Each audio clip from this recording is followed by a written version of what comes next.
after tonight, we may not be meeting in these same locations next week. And I have a really great piece of news for all of you guys. Next semester, we will all be together again. Woo! Yeah, so we are so pumped to bring all of our community cores together in one space. And that's how we've traditionally did it. COVID kind of snagged things a little bit. And I think for all the awful things that COVID has been, it's also been some sweet things. I think that these little community cores have grown and friendships have happened and people have connected that weren't connected before. So we're just really, really grateful for all of that. So welcome. My name is Jonathan. I serve here with Chi Alpha, and it is a privilege to be with you guys tonight. As we're getting started, I want to ask a question, both for you guys in the chat and you guys here in the room with me. Part of the magic and the awesome part of T3 is that we do want to have like conversation together. So please feel free to participate and to jump in and throw things in the chat. If you're sitting in a room that's not the room that I'm standing in, this one, feel free to jump on your phone so that you can chat and communicate with us. It's kind of funny. I can see how many people are in the room. The second I said, go ahead and jump on, 2 people left the stream. I was like, you can't make that happen. That was beautiful. They're like, no, I don't know how I got here. This is where I'm not supposed to be here. So, hey, go ahead and pull up the chat and the feed. You can find it at XAP on YouTube, and it's going live there, so you guys can chat and be a part of the conversation. Make sure you mute your volume as you're doing that because it'll sound awful in your room. So, yeah, it's good. It's totally good. All right, so here's the question. You ready? Here, it's coming at you. If you're in the room with me, you don't actually have to be on it. You just talk live with me because I'm here. Okay, so here's the question. What's the difference between talking the talk and walking the walk? Oh. So if you're going to say, this is what it means to talk the talk, what is that about? What does it mean to talk the talk? Go ahead and throw in the chat what you think. What does it mean when someone talks the talk? Practice what you preach. So if someone walks the walk, then they're doing the things that they're saying that they're doing. Okay, what's the difference? Let's be more basic than that. What does it mean to just talk the talk? What is that about? It means you're just saying like what needs to happen or like how things should be, and it's literally just like talking to someone. It's literally just telling someone like, hey, this is how it is, or like, hey, this is how like even if you're in a relationship and they're like, oh yeah, your man should treat you right and your man should like be supporting you, but then it's like if their man doesn't treat them right and their man's not supporting them, it's like they're not walking the walk. But if they have a man that does like support them, then they're like walking the walk. Awesome. I don't know if you guys in the chat could hear it, but someone was saying that it's kind of like just speaking ideals. Like this is the way we'd like it to be, and it's not necessarily present like that in my life. It's not necessarily authentic like that, but that it's something that we are just going to kind of encourage for somebody else, but not so much for me. Let me take a look in the chat and see. Somebody said it's like hypocrisy. Okay, I get that. Something about opening your mouth but not living it out. Okay, cool. Couple more examples. Anybody else in the room? What it means to just talk to talk.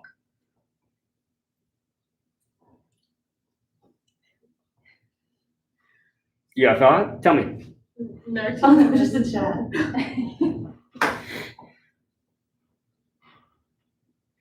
Like following through with your words. Okay. So if somebody says that they're going to do something like they actually do it versus just saying that they're going to do it. Yes, ma'am. Hey, Garrett, would you buy me ice cream, bro? Garrett put in the chat, it's like they're saying they're going to buy you ice cream emoji versus actually buying you ice cream emoji. So, okay. Help me for a second. Take it in. What does it mean to walk the walk? If you say, wow, that guy, he's walking the walk, or that lady, man, she walks the walk. What would you be ascribing about her life? The phrase actions speak louder than words comes to mind. Oh, nice.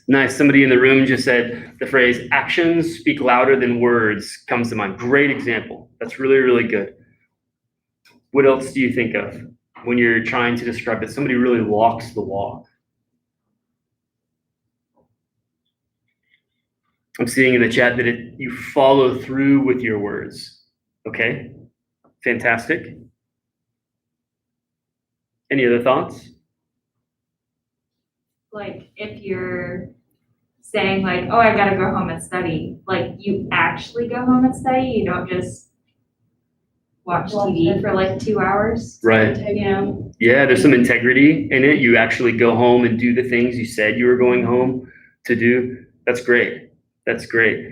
I think something that stands out to me is there is action in walking the walk. There's application, there's employment, there's putting in place the things that are necessary to have the outcome that you're hoping for. There's moving forward. It requires investment. It requires energy and sometimes sacrifice if you're going to walk the walk. I think, is it fair to say that if we're going to compare the two, one talks about moving forward, the other one exerts the effort to actually move forward? Can we describe it that way? Let's see what Jesus has to say tonight in our conversation about walking the walk. We're going to break apart his final words of the Sermon on the Mount. We've been walking through this all semester, and tonight, for real, we're putting a period on it. It's like, period. Like, this is what he says, and then the Sermon on the Mount is over. You can find it in Matthew 7. We'll look at verse 24, 25, 26, 27, and it starts like this. Are you ready? It says, everyone who hears these words of mine and puts them into practice is like a wise man who built his house on the rock. The rain came down, the streams rose, and the winds blew and beat against the house, yet it did not fall because it had its foundation on the rock. Jesus is describing one scenario, okay? And now there's going to be similar conditions, but it'll be a different scenario. Verse 26 says, but everyone who hears these words of mine and doesn't put them into practice, they're like a foolish man who built his house on the sand. The rain came down, the streams rose, and the wind blew and beat against the house, and it fell. It fell with a great crash. So there's a lot going on in these 4 verses, but maybe to just simplify it, there's 3 common descriptions that happen. They're common in both scenarios. Throw in the chat the emoji of any of those 3 common things. In the room, what do you think? What could you identify 1 or 2 or 3 of the things that are common in both scenarios? They both, There's a foundation, there's a house, and then what's the third thing that's common in both? Storm, right? So Jesus is doing this for instance, right? He's telling a parable to make a point. It's an object lesson, and he's saying that in both scenarios, there is a house, there is a storm, and there's a foundation. Check this out. So by Thursday evening, the Weather Center gave the first hint that what had already become a tropical storm could intensify a little more than anticipated. That was reported in August 25th, 2005. Does anyone know what that's in reference to? Hurricane Katrina. That's impressive. Good job. Look at you guys. Like, great. I don't remember any of that stuff. We all know the story, right? We all know about what happened. But I think what a lot of people don't know is that Hurricane Katrina wasn't the strongest hurricane in history. It wasn't even the strongest hurricane that year. But up to recent history, it created more devastation, suffering, and death than anything decades on either side. We have to ask why. And people that have studied this sort of thing look back, and the reason they say that Hurricane Katrina was so deadly is that it was unanticipated. And it was underestimated. The strength of the storm didn't really matter. The preparation or lack thereof, that's what did. People knew what had worked for hurricanes in the past. We can just do this, do this, do this. light our candles if electricity goes out or whatever. We can do all of those regular sorts of things that have worked for us in the past, but they're not going to work for every storm. We can stock up on our food, but because this storm was different, the people weren't prepared for it. They thought that they could just ride the storm out, just like they had every other storm that they had encountered, but they couldn't. And because they weren't prepared, they paid for it with their lives. You know, it's odd. I think oftentimes we find ourselves in a really similar place. How many storms do we experience in our lives that are unanticipated? You guys ever experienced any unanticipated storms? Throw your hand emoji up in the chat. Sometimes we can see them coming, right? But then sometimes it's just like she came in and we didn't even see it coming, right? I think what I really appreciate is that when Jesus is telling this story, he's not talking about if, is he? He doesn't use the word if, the preposition if. What does he say? When. You see, storms are inevitable. May through November is hurricane season. I don't know if you know how this works, but it's April and it's about to be May. But if you wait 11 more months, it's going to be May again, okay? It just keeps happening. It keeps happening. I know, right? Right? It's inevitable. It's going to happen. There's going to be another hurricane season. It's inevitable. There are going to be storms in our lives. It's not an if, it's a when. They're coming, whether we're ready for them or not. So I think it's important for us to be able to shift to the mindset that this isn't something that we're preparing for by chance, but this is something that is an expectation. No one's like, hey, I wonder May through November, I wonder if we'll have any hurricanes this year. No one says that. Globally, it's hurricane season. Fool, they're gonna be hurricanes. And I think when we're talking about the house, Jesus isn't talking about the gains in Waco, Texas, right? He's not trying to fix anything up. He's talking about something a little more specific than that. Tell me, what do you think? What do you think he's using the house in this parable to depict? You guys in the chat, throw it in there. What you think Jesus's depiction of the house is a symbol for? What do you guys think? Your life. I can do that. Any other thoughts? Well, we call the temple of God, so just like our spiritual being, I guess. Okay, perfect. Good. We are the house. You, me, all of us out in virtual land, we're the house in Jesus's story. And it's really, really important and really easy to kind of just read ourselves into this verse. So if we understand what storms look like, we understand that we're the house. Let me reread this passage. Just listen to me this time, all right? It says, therefore, everyone who hears these words of mine and walks the walk is like a wise man who built his house on the rock. The rains came down, your parents got a divorce. The streams rose, you failed a class. And the winds blew, you lost your job. And beat against you, your boyfriend broke up with you. Yet you didn't fall because you had a foundation on the rock. But everyone who hears these words of mine and only talks the talk is a foolish man who built his house on the sand. The rains came down, the streams rose, and the winds blew and beat against you, and you fell. You fell with a great crash. We're the house, y'all. We're the house. He's talking about us. Everyone take a second, look down at your feet. What are you standing on? In your life, what's your foundation?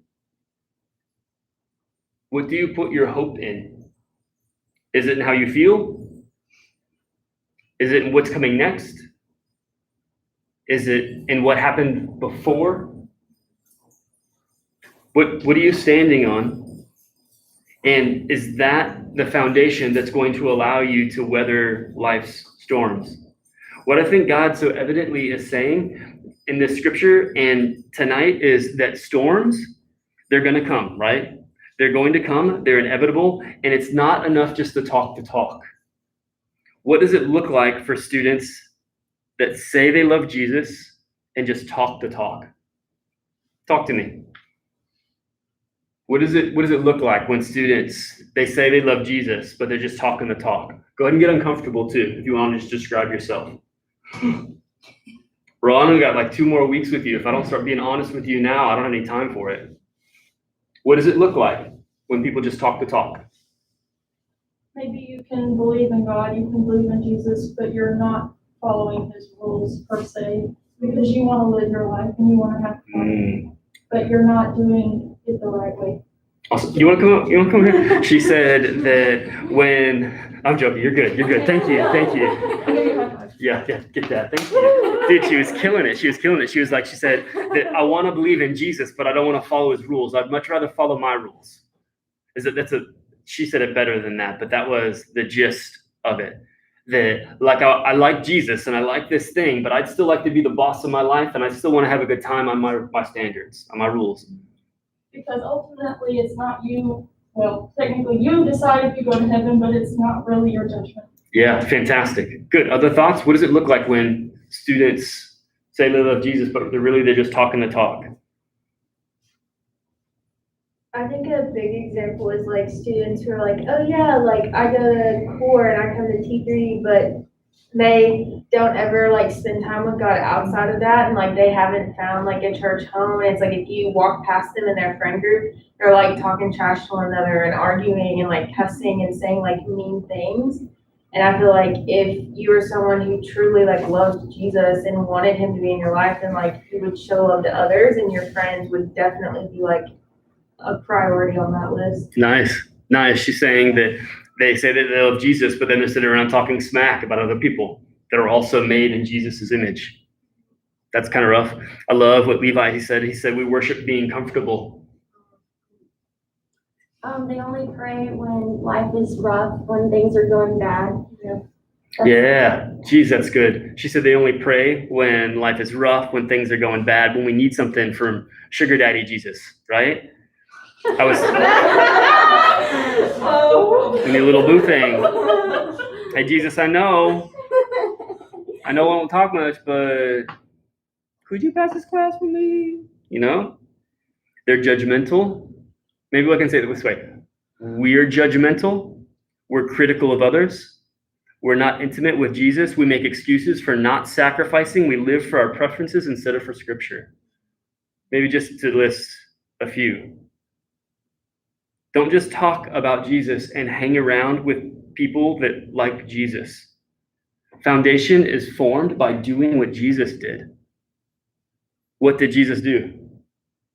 He met with his Father. He pursued his Father's will instead of his own. He served others. He chose truth over lies, sacrifice over comfort. Foundation for every storm is found in doing what Jesus did. All semester, we've been having conversations about the things Jesus did, right? For weeks and weeks and weeks. That's what we've talked about. We've recorded every single one of them in terrible video quality, but they're out there. All right, guys, we do what we can. All right, but they're out there on YouTube. You can review them if you need to, but if you want foundation to withstand any storm, every storm, do what Jesus did. Get over yourself. Meet with your Heavenly Father. Choose to serve others. Sacrifice your comfort and your preference for truth. It's not about how you feel. How you feel is going to change in 30 minutes. Could you imagine expecting your feelings to be foundation for you? My 2-year-old does that. Okay.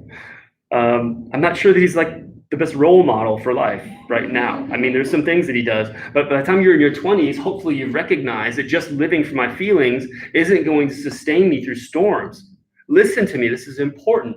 If you want foundation that's going to last through the storm, you've got to do what Jesus did. You've got to meet with his Father. You've got to sacrifice your preference for his. You've got to be willing to believe his truth and not our feelings. It's about to be summertime. And that means more than just warmer weather in a few short weeks.